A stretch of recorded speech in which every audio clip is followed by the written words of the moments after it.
ಉತ್ತರ ಪ್ರದೇಶದಲ್ಲಿ ಅಪ್ಪ ಚಿಕ್ಕಪ್ಪ ಮತ್ತು ಪುತ್ರ ಸಿಎಂ ಅಖಿಲೇಶ್ ಕಿತ್ತಾಟದ ನಡುವೆ ಈಗ ದೇವೇಗೌಡರು ಒಂದು ಹೇಳಿಕೆಯನ್ನ ಕೊಟ್ಟಿದ್ದಾರೆ. ಆ ಬಗ್ಗೆ ನನಗೆ ವಿಷಾದ ಇದೆ ಅನ್ನುವಂತ ಹೇಳಿಕೆಯನ್ನ ದೇವೇಗೌಡರು ಕೊಟ್ಟಿದ್ದಾರೆ.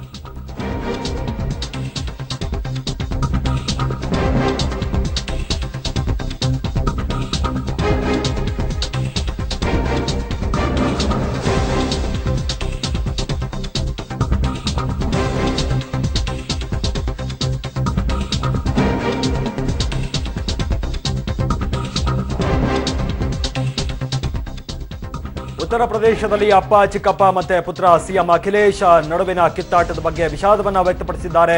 ಮಾಜಿ ಪ್ರಧಾನಿ ಎಚ್.ಡಿ. ದೇವೇಗೌಡರು ಸಮಾಜವಾದಿ ಪಕ್ಷದಲ್ಲಿನ ಬೆಳವಣಿಗೆ ಬಗ್ಗೆ ಮಾಜಿ ಪ್ರಧಾನಿ ಎಚ್.ಡಿ. ದೇವೇಗೌಡರು ವಿಷಾದವನ್ನ ವ್ಯಕ್ತಪಡಿಸಿ ಇವತ್ತು ಮಾತನಾಡಿದ್ದಾರೆ. ಸಮಾಜವಾದಿ ಪಕ್ಷದಲ್ಲಿನ ಬಿಕ್ಕಟ್ಟು ಶಮನಕ್ಕೆ ಮುಂದಾಗ್ತೀನಿ ಅನ್ನುವಂತ ಹೇಳಿಕೆಯನ್ನು ಕೂಡ ಮಾಜಿ ಪ್ರಧಾನಿ ದೇವೇಗೌಡರು ಕೊಟ್ಟಿದ್ದಾರೆ. ಉತ್ತರ ಪ್ರದೇಶದಲ್ಲಿ ಸಮಾಜವಾದಿ ಪಕ್ಷದಲ್ಲಿನ ಬೆಳವಣಿಗೆ ನಿಜಕ್ಕೂ ಕೂಡ ದುರಾದೃಷ್ಟಕರ.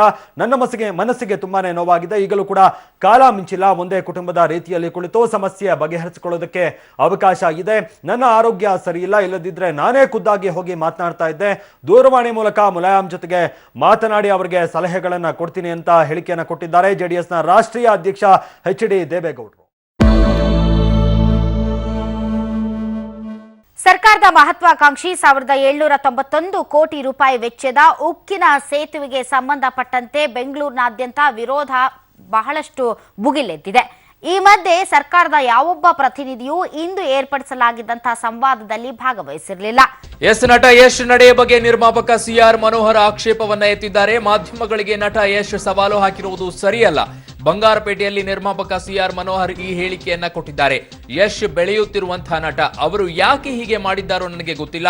ನಟ ಯಶ್ ಜೊತೆ ಮಾತಾಡಿ ಅವರ ನಿಲುವಿನ ಬಗ್ಗೆ ಅರಿವು ಮೂಡಿಸುವ ಪ್ರಯತ್ನವನ್ನ ನಾನು ಮಾಡ್ತೀನಿ ಅಂತ ಕೋಲಾರ ಜಿಲ್ಲೆಯ ಬಂಗಾರಪೇಟೆಯಲ್ಲಿ ನಿರ್ಮಾಪಕ ಸಿಆರ್ ಮನೋಹರ್ ಈ ಹೇಳಿಕೆಯನ್ನ ಕೊಟ್ಟಿದ್ದಾರೆ.